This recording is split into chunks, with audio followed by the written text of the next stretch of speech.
Merci Erickson. 60 ans que nous nous définissons en fonction de critères qui nous sont étrangers.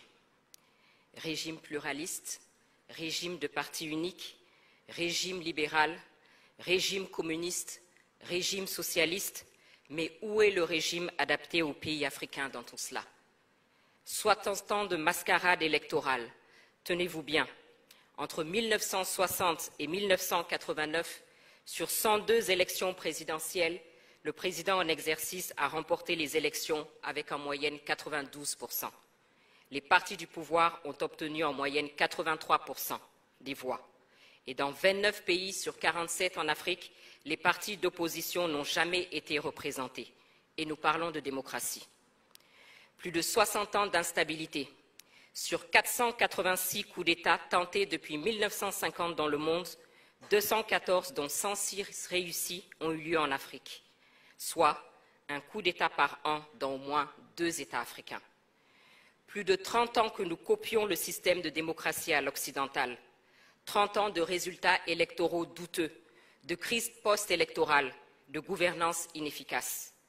30 ans de dépenses exorbitantes dans un océan de misère où le minimum n'est pas assuré. 125 milliards de dollars ont été dépensés entre 2000 et 2018 en Afrique subsaharienne pour organiser des élections. Combien d'hôpitaux, combien d'écoles, combien d'infrastructures aurait-on pu construire avec cela? 30 ans d'exercice de pouvoir par des dirigeants plus préoccupés par leur propre survie que par le bien-être de leur peuple. Des dirigeants illégitimes aux yeux des citoyens et cherchant plutôt à maintenir des systèmes autocratiques. Plus de 60 ans de désillusion, de perte de confiance, de mauvaise gouvernance et de stagnation économique. Il suffit de regarder les pays qui ont accédé à l'indépendance au même moment que nous et voir le niveau de vie de leurs citoyens aujourd'hui. Singapour, la Corée du Sud par exemple. Il suffit de regarder le niveau de vie de certains pays auxquels il n'est pas systématiquement rappelé l'importance de la démocratie. Les Émirats arabes unis par exemple. Qu'est-ce qui est finalement important pour nous, Africains? Copier les autres ou tracer notre propre voie vers nos aspirations profondes? C'est la question. Bonjour à toutes et tous. Merci pour votre présence, pour votre enthousiasme, pour votre engagement et vos encouragements. Depuis les premiers instants où nous avons partagé ce projet avec vous, ce projet qui est aussi le vôtre. Signe que nous ne sommes pas trompés. Il faut que la situation de notre continent change. Et pour cela, il faut réfléchir, il faut construire, il faut partager, il faut convaincre et surtout, il faut agir. Car si nous ne le faisons pas, personne ne viendra le faire à notre place. Je viens de vous décrire la situation qui est inacceptable. Illégitimité, rupture constitutionnelle, 3e mandat, crise politique, absence de décollage économique inclusif. Le système de gouvernance n'est pas adapté, c'est un fait. Les modèles plaqués ne fonctionnent pas. Si le but est la gestion vertueuse de la cité par des dirigeants légitimes vers le progrès inclusif, alors il faut accepter, comme le disait Amadou Hampâté-Bâ, que les hommes peuvent atteindre un but commun sans emprunter les mêmes voies. Il est temps de changer, de nous réinterroger et d'élaborer notre propre réponse, celles qui nous sont adaptées. Surtout que nous avons un riche passé, ne serait-ce que l'organisation de nos empires et royaumes. Et n'oublions pas de rappeler à ceux qui sont prompts à la dénonciation à géométrie variable de la question des droits de l'homme que nous, Africains, avons été les premiers à proclamer les droits de l'homme et du citoyen dans la charte du Mandé de 1236. Dans la commission Gouvernance et Institutions, nous avons travaillé sur plusieurs thèmes que nous avons déclinés en faits. Nous versons au débat nos pistes de réflexion pour être complétés, pour être enrichis, adaptés, car nous sommes conscients que l'Afrique est plurielle. Parce qu'une chose est sûre, il faut changer et il faut bien commencer quelque part. Nos pistes de réflexion sont faites sans tabou et de manière constructive. Nous nous interrogeons sur ce qui ne fonctionne pas, notamment la question de la légitimité de nos dirigeants. Ils sont élus sur le papier à l'issue de processus dont la transparence peut clairement être mise en doute dans plusieurs cas. Il est normal qu'à la moindre crise, ils ne bénéficient d'aucun soutien de la population et soient balayés parce que considérés comme illégitimes. D'autant plus que dans plusieurs États africains, nous avons des monarques qui règnent sans contre-pouvoir, sinon sur le papier, et ne rendent pas compte. Le débat sur la limitation des mandats qui nous a été imposé est une autre piste de réflexion. Est-il adapté à notre situation actuelle, nous, Africains? Chaque 5 ans, chaque 7 ans, ce sont des violences électorales, des coups d'État constitutionnels. Est-ce la priorité dans des États en crise comme les nôtres? Et ceux qui nous insufflent cette obligation ne se sont pas gênés pour ignorer superbement cette disposition constitutionnelle lorsque eux-mêmes étaient en crise. Souvenez-vous du président Roosevelt des États-Unis, élu pour 4 mandats, et je ne parle pas du général de Gaulle, président de 1958 à 1969.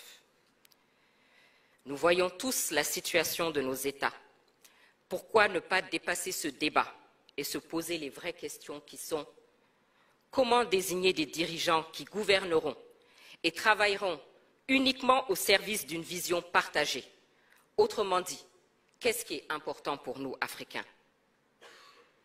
Est-ce que ce n'est pas ce qu'on fait du mandat et non sa durée? Et face à un dirigeant dont le pouvoir dévie, il faut avec responsabilité réfléchir aux mécanismes de destitution, des mécanismes connus de tous et encadrés. Parce qu'actuellement, vous l'aurez constaté, le mode de destitution le plus utilisé est le coup d'État. Les coups d'État, parlons-en. Un proverbe malien dit qu'après une chute, ne t'intéresse pas au lieu de ta chute, mais à ceux qui t'a fait tomber. Au-delà des condamnations quasi automatiques, ne faut-il pas s'interroger sur la cause de ces coups d'État? Et pourquoi ils suscitent à chaque fois un espoir de changement pour nos populations?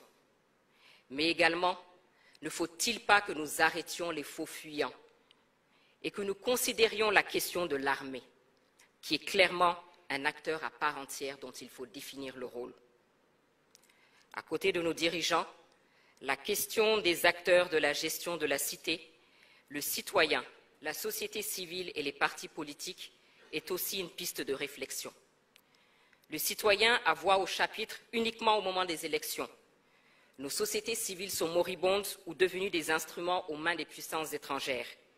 Et les partis politiques voient leur nombre exploser et sont souvent devenus des moyens d'accéder aux postes ministériels ou autres avantages plutôt que de participer à faire avancer le débat. J'ai parlé de légitimité tout à l'heure. Justement, ceux qui en bénéficient sont nos légitimités traditionnelles, dont la place est connue, acceptée, respectée de tous. Ne devrions-nous pas leur redonner leur place, les remettre au centre, à équidistance des jeux politiques et assurer leur indépendance financière? Ces pistes de réflexion sur lesquelles nous travaillons concernent donc nos institutions internes, bien entendu, mais cela est valable pour nos institutions régionales et sous-régionales. En zone francophone, les résultats de ces institutions sont plus que mitigés quand elles ne sont pas sous la coupe d'influences et d'agendas étrangers. Sinon, comment expliquer que les décisions de ces institutions dites africaines soient annoncées depuis une capitale européenne? Ou alors que les chefs d'État de ces institutions soient invités par un chef d'État européen à tenir leur sommet dans une ville américaine? Qui paye commande? Parvenir à l'indépendance financière de ces institutions est donc une question cruciale. Ces pays qui tentent de nous imposer leur agenda ont tous leur politique africaine, alors que clairement, nous-mêmes ne parvenons pas à bâtir une politique africaine commune digne de ce nom, et encore moins une politique africaine du monde.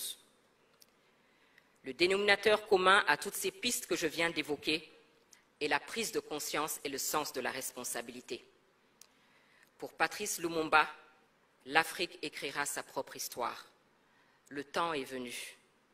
Le temps est venu sans idéalisme, sans tabou, et en ayant le courage de remettre en cause certains principes érigés en dogme, et en ayant à l'esprit les besoins réels de nos concitoyens, le temps est venu de rechercher nos propres réponses.